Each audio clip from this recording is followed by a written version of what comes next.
This skyscraper may look like a giant mirror for New York City to check itself out in. But it is also the headquarters of the United Nations, where the Summit of the Future has kicked off today. The world's most influential leaders are gathered here with one purpose: to save the future. We thought this would be the perfect opportunity to visit another important international institution, the food cart across the street. This food cart has been across from the UN building for decades. It's an informal meeting place for UN delegates to meet up and chill out. It's kind of like the UN, but with more hot sauce. We're gonna be hanging out here, giving you details about the Summit of the Future and key issues that will impact our world for generations to come. No big deal, right? Actually, Leah, it's a really big deal because the decisions made inside that building impact literally every person on Earth. Yeah, I was kidding.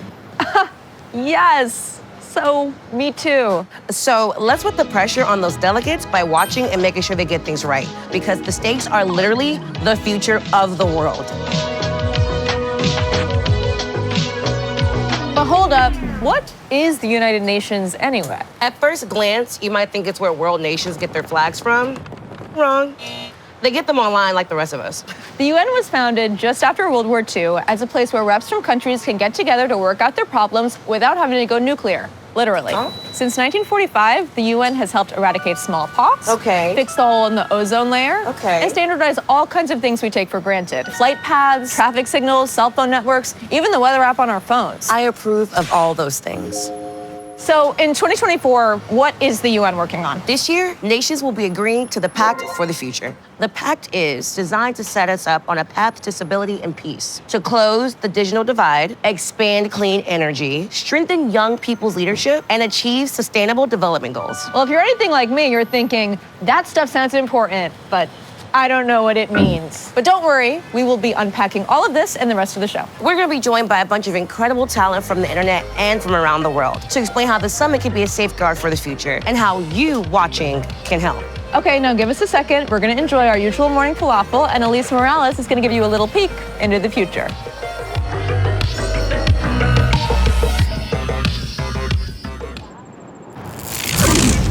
Oh, I'm sorry, do we know each other? You look oddly familiar. I'm you from the future. Really? Prove it. I knew you would say that. Oh, this is incredible. Can I ask you about all the crazy technological advancements in the future, or will that mess up the space-time continuum? Only one way to find out. Okay, not super reassuring, but let's do it. What's the internet like in the future? It's incredible. The UN helped the world bridge the digital divide and get everyone on Earth connected to the internet. Plus, microloans to women in tech led to all these new advancements. It was a woman who finally got smells into TV shows. Thank you, women in STEM. What else? Well, the UN worked with tech companies to help protect the rights of kids in the digital space. Oh, so everyone feels safer on the internet. Nice. Nice. But do people still post crazy, horrible stuff on social media? For sure. Humans are gonna human, but the UN worked with tech companies to train AI to recognize hate speech. So abusive content gets flagged way faster. The robots are helping us? Yeah, robots rule. We have a robot dog that's powered by dog AI. Okay. He's best friends with a vacuum. So the future sounds pretty cool. It is pretty cool. Is there anything you wish was different? I guess the series finale of the AI Bachelor could have been better. They make an AI Bachelor? Not on my watch. So I guess we do change the future. Sick.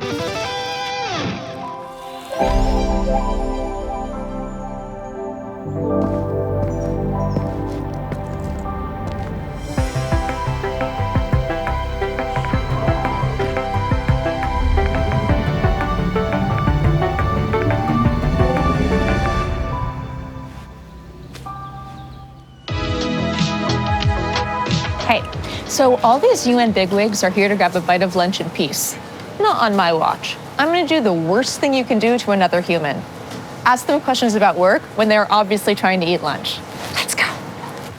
Stéphane? Yeah. Bonjour! Ça va? Oui, ça va bien! Okay, just for them, I feel like we should speak English. I think it'd be nice. We don't want to be rude and French. Not that it never happens. So what is the UN planning to do about the global rise of AI? Artificial intelligence is actually something that makes us feel hopeful for the future, because you think of all the great applications on combating climate change, better health care, for development. There's all sorts of potential. But of course, there's also a bit of a darker side. So all of that is why the Secretary General is bringing not only member states together, but also tech companies around building rules for AI, sort of guardrails for this new technology that we have. So kind of like a seatbelt for your computer. Exactly. I mean, you know, the cars that, for my age, I was riding in the 70s, didn't always have seat belts. So you had this amazing technology that got us from point A to point B, but how do you make it safer? It's a pretty apropos analogy. So what can we do to make this happen? Well, what websites are you going to buy from? What apps are you going to put on your phone? As individuals, we have power. And as individuals collectively, we have even more power. Stefan, that was so inspiring. Okay, ciao, ciao. Ciao. Good evening, folks. We've got a bit of an unusual forecast for you today. No rain, no sunshine, because tonight we're tracking a major shift in the global mood. I'm professional vibologist Dan Rosen, bringing you the latest report. To get a sense of the world's current vibe, I'm reporting live from this royalty-free JPEG of planet Earth. After checking in on the global mood, climate change is living rent-free in young people's minds, especially in these countries. I've got to be honest, it's looking pretty mid with hints of washed. Data shows that nearly 1 in 3 people under the age of 35 think about climate change daily. That's almost as often as I think about the time in 9th grade when Billy Ginther told everyone I couldn't grow armpit hair yet. And he was correct. And if you look at this map, you can see several systems working together to create this vibe depression, most of them not related to Billy Ginther. For example, a heavy debt load is crushing developing nations. Plus, we've got international conflict, growing inequality, all of it contributing to a cloudy with a chance of sad balls outlook for the foreseeable future. Now, I know what you're thinking. What's the plan to turn things around? But here's the thing. People always get mad at the weatherman when it rains. Us vibologists hate that. We just measure the vibes. We don't create them. But there's a silver lining. We actually have the power to improve things. And don't just take my word for it. 9 out of 10 people under the age of 35 believe countries should collaborate together on climate action. And that's just one piece of the vibe shift puzzle. We need to see movement across multiple systems, empowering youth leadership, restructuring global finance, eliminating gender discrimination. If these forces come together, we could see a massive clearing of bad vibes and make room for a wave of positive energy to sweep in. And it looks like chances of that forecast are pretty good, since 90% of young people see the current moment as an opportunity rather than a threat. So fingers crossed for the vibe shift, and remember, I'm just the messenger. If it rains on your picnic this weekend, don't come yelling at me. I didn't tell you to have a picnic. I just report the vibes for this sketch. That's all from the vibe front, and so now back to your regularly scheduled summit. Okay, so since we're here at this beautiful food cart, I thought I would use it to explain the difference between sustainable development and unsustainable development. Hey, Larby. Hi, how are you? Can I have a veggie dog and a hot dog, please? I got you. Give me just a sec. Okay, great. So let's say you pick your toppings carefully. I'll have a little bit of mustard, a little bit of ketchup, and just a sprinkling of onions, please. Okay, great. So each topping complements the other, and nothing is falling off, so there's no waste. That's sustainable development, using resources efficiently and wisely. All right. Look at that. Thank you. I'll take this one. Nice. Oh, that looks good. Now, on the other hand, let's say you want everything at once. Okay. So, Larby, this next one, can I get ketchup, mustard, sauerkraut, relish, onions? Let's do double onions, double relish, and triple sauerkraut. That sounds good. Are you serious? Yes, do I look like I'm kidding? I want to pig out and pig up. Make my GI tract beg for mercy. All right, if you can handle it, that's I good. can handle it. So this dog, you may think you're making the ultimate dog. Right. But when you go to eat it, you can't take a bite without everything completely falling off. Tell me to stop. That's unsustainable development. Doing too much, too fast, and ending up with a mess you can't handle. There you go. Oh, perfect. Love that. Oh, that one's yours, by the way. Oh, it's beautiful. What are the napkins in the analogy? Are they solar power and wind farming, helping to reduce the mess? Sure, yeah. I didn't really think past the point of you having to eat a really messy dog. Checks out. Okay, so here's the point. Sustainable Development Goals help all countries get up to speed without ruining it for future generations. Cutting down forests, strip mining, that's unsustainable. Renewable energy, like you said, is sustainable. Right. Are you gonna eat it? Oh, I would, but I don't want to get the suit dirty. It's rented. Right. Yeah. But compliments to the chef. Can you box it up and give it to the wrong address?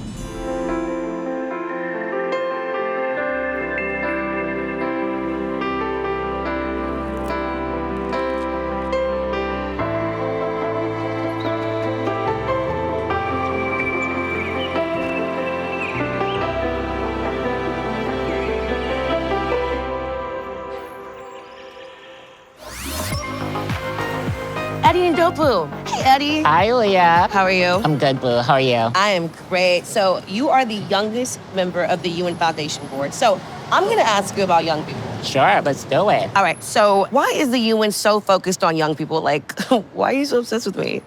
We got to be obsessed because young people today and the 10 billion more people that are going to be born this century are literally the future. The UN loves Gen Z, Gen Alpha, Gen whatever else we decide to name them. But what specifically is the UN going to do to help young people? So the UN is going to be adopting what is called the Declaration on Future Generations, which is really about amplifying the voices of us, of our generation. Absolutely, because I'm young and I am in debt. So can young people actually do something to help? Like me, young people, we need to take up space in leadership. And so the Secretary General himself recognizes this and would be appointing the UN envoy for future generations. Envoy for future generations, that sounds like a time traveler.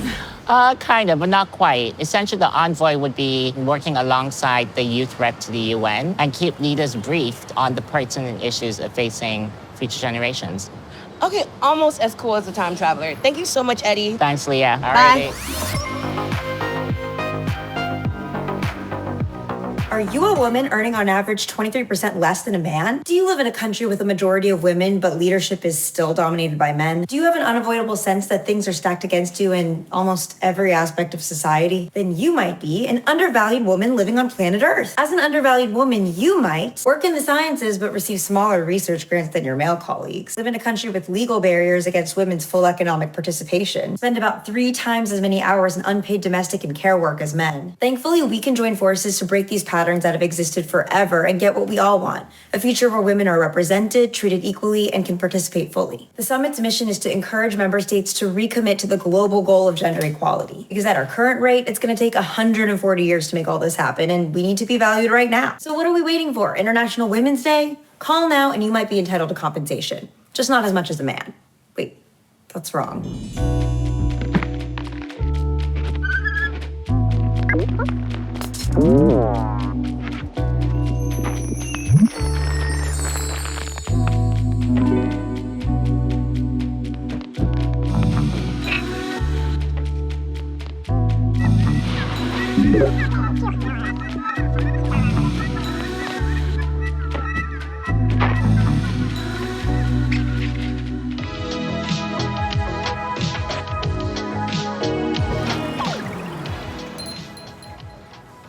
Part of the UN's plan for a better future is loaning money to developing countries and providing sustainable debt. But the systems in place to do that were developed in the 40s. Basically, they're complicated and old, kind of like boomers. No offense. Clearly, I'm not a boomer. Okay, boomer. But with the help of my elderly friend, Noriana, and this lovely New York City bodega, I'm gonna show you why countries need money, where they get it, and how they can do so in a sustainable way that won't worsen their financial situation. Oh, and for the purposes of this video, I'm not Elise. I'm the Republic of Elise, a small developing nation. My government wants to invest in education and sustainable farming practices. But in order to do that, we need money. And we don't have a ton of money. So we need help. First, we need food, provided by the sustainable farming practices that the UN helped us to implement. Next, we need access to basic healthcare, education, clean water, and broadband. Cookies the internet. Work with me on this, Noriana. Okay, that's everything that we need to pull ourselves out of debt and begin developing in a sustainable way. If we can get the funding. That's where outside help comes in. Someone spots me a cool 500 million, which I pay back over, say, 20 years. And you want to, but those interest payments must be rough. And now I have less money for development. This sucks, Noriana. What comes next? Well, fortunately, I work for IDA, the International Development Association, which is the World Bank's fund for low-income countries like Republic of Belize. And trust me, we see this all the time. And it is not your fault. It's just a result of a financial system that could be working a little better. And that's why this summit is so important. It's our opportunity to reform the financial architecture in a way that more money flows to countries in need so you can focus on development. See, when a country donates $1 to IDA, IDA is able to generate $3. And that's what funds things like grants, super low interest rates, and longer repayment times. It's a recipe for your success. Wow, that's so much better. Now I'm ready to thrive and live my best life, which is mostly just eating cookies for world peace.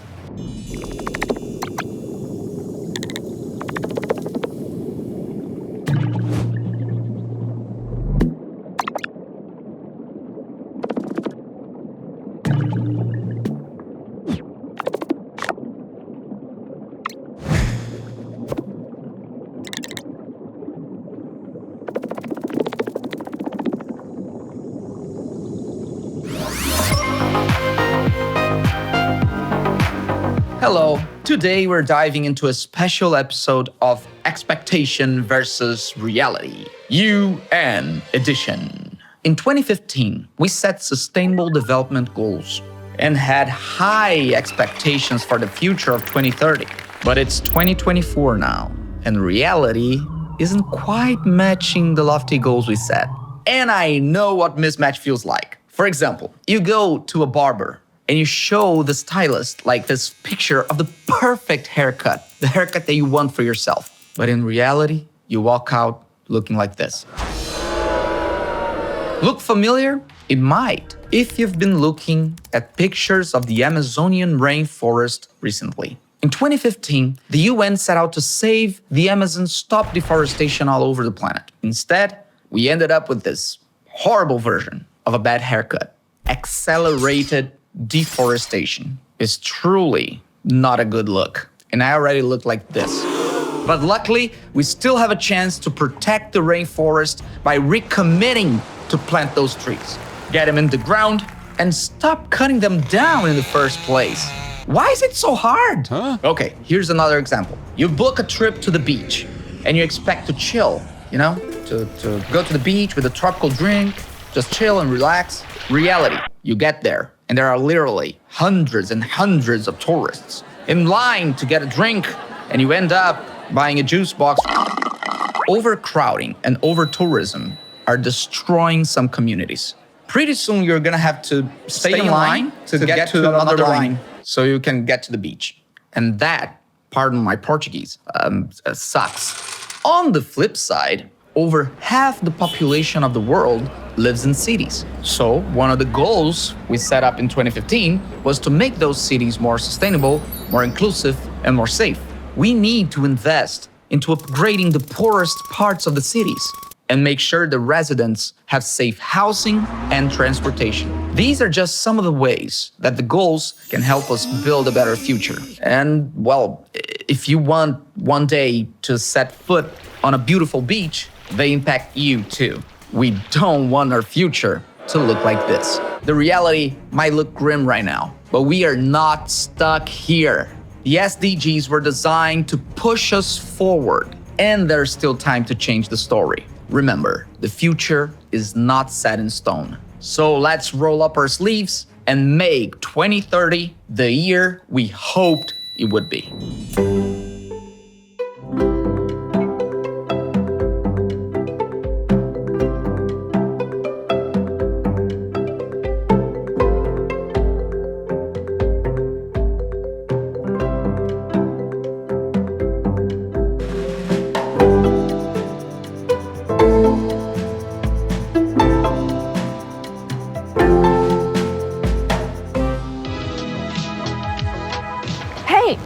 UN Foundation President Elizabeth Cousins. Now, I know you're not expecting this, but I'm going to need a packed fact.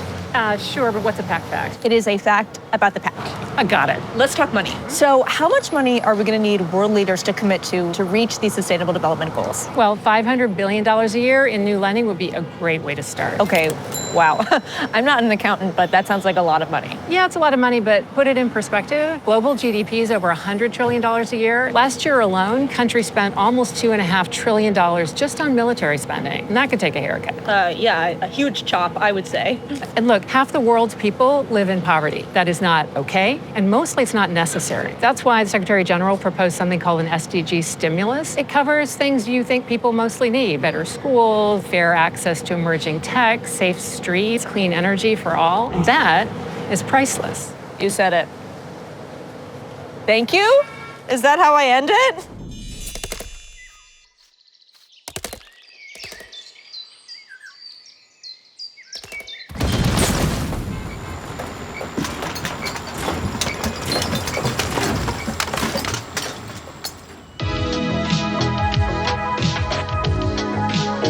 Hi besties, not me and another influencer brand trip. These keep getting more and more outrageous, and now I'm in outer space. Yes, it used to just be the typical tropical island trip, but now I'm in outer space in the year 2050 in my extraterrestrial era.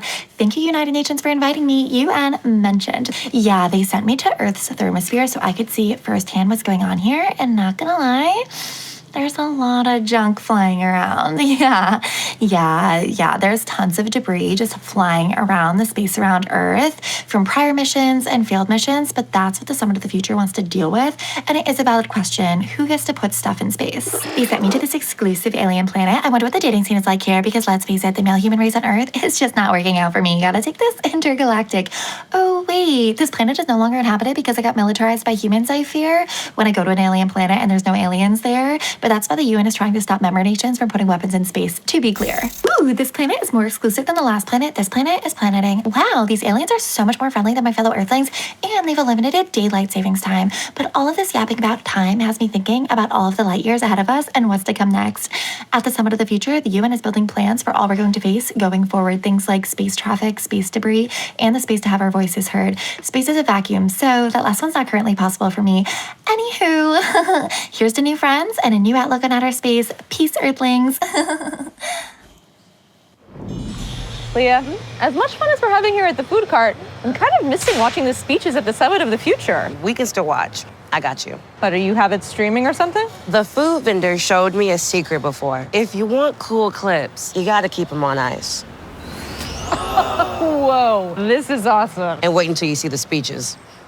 I called for this summit to consider deep reforms to make global institutions more legitimate, fair and effective based on the values of the UN Charter. Because 21st century challenges require 21st century solutions, and we need tough decisions to get back on track. While 50% of the world is under 30 years of age, less than 3% of national parliamentarians belong to that age group. Because if we are not involved in the decisions that will shape both our present and our future, we're not setting ourselves up for success. Such an important message. And to think we would have missed it without this cooler TV. It is our joint responsibility to put these actions into practice. Although young people remain the generation with the most confidence in the multilateral system, we run the risk of losing them as partners if we don't make this pact a reality. We must leverage the knowledge, expertise, and vigor of youth to deliver a better future for this planet and for all its people. We have an obligation to protect the interests of future generations and ensure that they will inherit a planet in which they can thrive. Wow, I am so glad we got to watch all those awesome speeches. Now, let's check in with my favorite influencer. Hey everyone, Leah here. Today we're gonna do a Get Ready With Me with a little twist. Let's chat about how to make a real impact on the world while I do my makeup. First and foremost, we have to apply sunscreen every single day. The world is getting warmer and hotter due to the climate change. Now I'm gonna use a concealer to even out my skin tone, just like how the UN is working on leveling the playing field for the young people. It's kind of wild, right? Imagine a world where the young voices are actually being heard. And speaking of shaping things, education plays a huge role. But let's be honest, where's the focus on teaching the things that actually matter, like blending this eyeshadow perfectly, navigating climate policy, or even manage our own finances? As I finish off with some jewelry, it's about showing up with intention. Just like these small details to complete the look, our actions, no matter how small, can really make a big impact. And if anyone asks why you're suddenly so into changing the world, tell them it all started with a simple Get Ready With Me video. Because who knew a little bit of mascara would lead to climate action? Bye! And that is the end, y'all. But as we all know, it is never the end. For the future is still being written by the least likely of authors. You.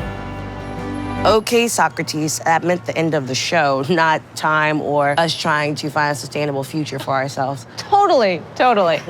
For where one journey ends, another is just beginning. What is up with you? Did you eat like a bunch of greeting cards or something? No, I'm trying to be inspired. Okay, well, we need more than just flowery words. We need action. That is what the Summit of the Future is all about. Making life better, more fair, more sustainable. Now I sound flowery. Fine, just be inspired. You know so much now after watching. Go make a difference. Wow, that was way better.